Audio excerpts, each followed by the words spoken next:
वाला है वो हम एंटीरियर पिट्यूटरी हॉर्मोन्स के बारे में पढ़ेंगे। देखो पिट्यूटरी के दो पार्ट्स में डिवाइड कर दिए गए, एक तो एंटीरियर दूसरा पोस्टेरियर। सो आज जो हम पढ़ने वाले हैं वो है हमारा anterior pituitary hormone. So without wastage of time चलते हैं अपने टॉपिक की तरफ। देखो सबसे पहला जो हमारा हार्मोन आता है वो होता है ग्रोथ हार्मोन, जिसको हम GH से रिप्रेजेंट करते हैं। ये क्या करते हैं, हमारे सोमेटिक सेल्स पर एक्ट करता है और हमारे ओवरऑल बॉडी का ग्रोथ करवाता है, ठीक है। उसके बाद दूसरा आता है हमारा थायराइड स्टिमुलेटिंग हार्मोन्स, जिसको हम रिप्रेजेंट करते हैं TSH से। इसको हम रिप्रेजेंट करते हैं TSH से, ठीक है। ये क्या करता है, हमारे थायराइड ग्लैंड पर एक्ट करता है और T3 और T4 हार्मोन्स को रिलीज करवाता है, ओके। उसके बाद आता है देखो act on thyroid gland to produce thyroid hormones. कौन कौन से होते हैं, T3 और T4 हार्मोन्स को रिलीज करवाता है। उसके बाद आता है हमारा थर्ड एड्रीनोकोर्टिट्रोपिन हार्मोन्स। ये क्या करता है, हमारे एड्रीनल कॉर्टेक्स पर एक्ट करता है, प्रोड्यूस करवाता है ग्लाइकोकोर्टिकॉइड्स, जिसमें आते हैं हमारे कॉर्टिसोल, ठीक है। नाउ हमारा नेक्स्ट हार्मोन जो है वो है prolactin, which is represent bye PRL।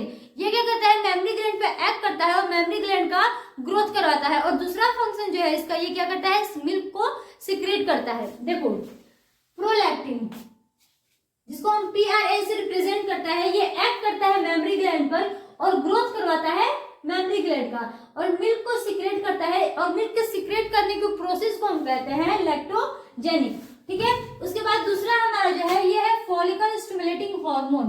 इसको रिप्रेजेंट करते हैं हम FSH से, ठीक है। ये एक्ट करता है गोनेड्स पर, यानी कि जो हमारा टेस्टिस हो गया, ओवरी हो गया, इस पे एक्ट करता है और डेवलपमेंट कराता है हमारा टेस्टिस का, ओवरी का। फीमेल में फॉलिकल डेवलपमेंट होता है और मेल में सेरोटोनिन सेल्स पे एक्ट करता है और ये स्पर्मेटोजेनेसिस होता है उसको प्रमोट करता है। देखो इन फीमेल फॉलिकल डेवलपमेंट करवाता है और मेल में क्या होता है, हमारे एक्ट करता है सेरोटोनिन सेल्स पर और प्रमोट करवाता है स्पर्मेटोजेनेसिस को। स्पर्मेटोजेनेसिस क्या होता है, स्पर्मेटिड से स्पर्म बनने के प्रोसेस को स्पर्मेटोजेनेसिस कहते हैं, ठीक है। समझ में आया। प्रोलैक्टिन होता है जो मेमोरी ग्लैंड पे एक्ट करता है और ये ग्रोथ करवाता है मेमोरी ग्लैंड का और सिक्रेट करता है मिल्क को, जिस प्रोसेस को हम कहते हैं लैक्टोजेनेसिस। उसके बाद आता है हमारा फॉलिकल स्टिमुलेटिंग हार्मोन, जिसको हम रिप्रेजेंट करते हैं FSH से और ये क्या करता है, हमारे गोनेड्स पर एक्ट करता है और डेवलपमेंट करवाता है टेस्टिस, ओवरी का। देखो मेल में अलग होता है, फीमेल में अलग होता है। फीमेल में क्या होता है, फॉलिकल डेवलपमेंट्स करवाता है, ठीक है। और मेल में क्या होता है कि ये सेरोटोनिन सेल्स पे एक्ट करता है और वहां से ये क्या करता है, स्पर्मेटोजेनेसिस करवाता है। स्पर्मेटोजेनेसिस क्या होता है, स्पर्मेटिड से स्पर्म्स बनने की प्रोसेस को स्पर्मेटोजेनेसिस कहते हैं, ठीक है। समझ आया। नाउ हमारा नेक्स्ट हार्मोन जो है वो है luteinizing hormone, which is represent by LH, यानी कि हम इसको LH से रिप्रेजेंट करते हैं। ये एक्ट करता है गोनेड्स पर, यानी कि ICSH पर, यानी कि इंटरस्टेशियल स्टिमुलेटिंग हार्मोन्स पर। इसका फीमेल में और मेल में अलग अलग काम होता है। फीमेल में ये क्या करता है कि ग्राफिकल फॉलिकल्स को रैप्चर करता है और रिलीज करता है एग को, यानी कि ओव्यूलेशन करवाता है। और मेल में ये लीडिंग सेल्स पर एक्ट करके सिक्रेट करवाता है एंड्रोजन। देखो ल्यूटेसिंग हार्मोन्स जो है, जिसको हम LH से रिप्रेजेंट करते हैं, एक्ट करता है गोनेड पर, यानी कि ICSH जो कि इंटरस्टेशियल स्टिमुलेटिंग हार्मोन्स होता है। इसका काम अलग अलग होता है। फीमेल में क्या करता है, ये ग्राफिकल फॉलिकल्स को रैप्चर करता है और ओव्यूलेशन करवाता है। ओव्यूलेशन मतलब रिलीज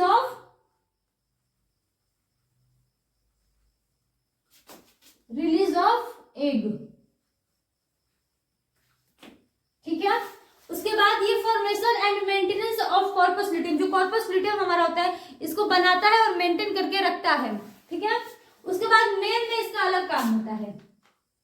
मेल में क्या करता है, ये लीडिंग सेल्स पर एक्ट करता है और एंड्रोजन को सिक्रेट कराता है, okay. Last but not the list, melanocyte stimulating hormones, यानी कि MSH। ये क्या करता है, मेलानोसाइट पर एक्ट करता है और मेलेनिन को रिलीज करवाता है, which is responsible for darkness of skin. क्या करता है ये MSH, मेलानोसाइट स्टिमुलेटिंग हार्मोन्स, ये एक्ट करता है मेलानोसाइट पर, मेलानोसाइट पे एक्ट करेगा और मेलेनिन को सिक्रेट करवाता है, जो कि रिस्पॉन्सिबल होता है डार्कनेस स्किन के लिए। यानी कि जितना ज्यादा मेलेनिन हार्मोन मानो डायरेक्टली प्रोपोर्शनल है डार्कनेस स्किन के लिए, ठीक है। यानी जितना ज्यादा मेलेनिन हार्मोन्स रिलीज होगा उतना ही ज्यादा हमारा डार्कनेस स्किन होगा। जो भी गोरे लोग होते हैं ना उनमें मेलेनिन हार्मोन बहुत कम रिलीज होता है, ठीक है। देखो ये मेलेनिन है, मेलाटोनिन नहीं। मेलाटोनिन जो होता है वो रिस्पॉन्सिबल होता है नींद के लिए, लेकिन ये मेलेनिन है यानी कि ये रिस्पॉन्सिबल होता है डार्कनेस स्किन के लिए। जितने भी अभी तक हम हार्मोन्स पढ़े हैं वो सारे के सारे एंटीरियर पिट्यूटरी हार्मोन्स है, लेकिन ये जो है हमारा एमएसएच ये होता है रिलीज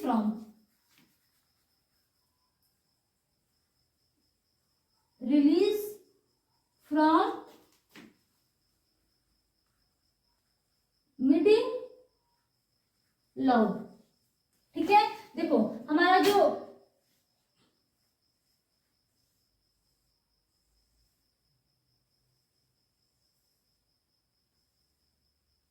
ये मान लो हमारा प्यूटेटरी हुआ, खैर इतना गंदा तो नहीं होता है पर समझ लो यार, इतना गंदा नहीं होता है, समझ लो। देखो ये हुआ हमारा पोस्टेरियर, ये हुआ हमारा एंटेरियर, ठीक है। और ये जो बीच वाला है ना इसको हम मिडिल लॉब कहते हैं, ठीक है। समझ आया? आई थिंक आपको समझ में आया होगा। If you like this video don't forget to like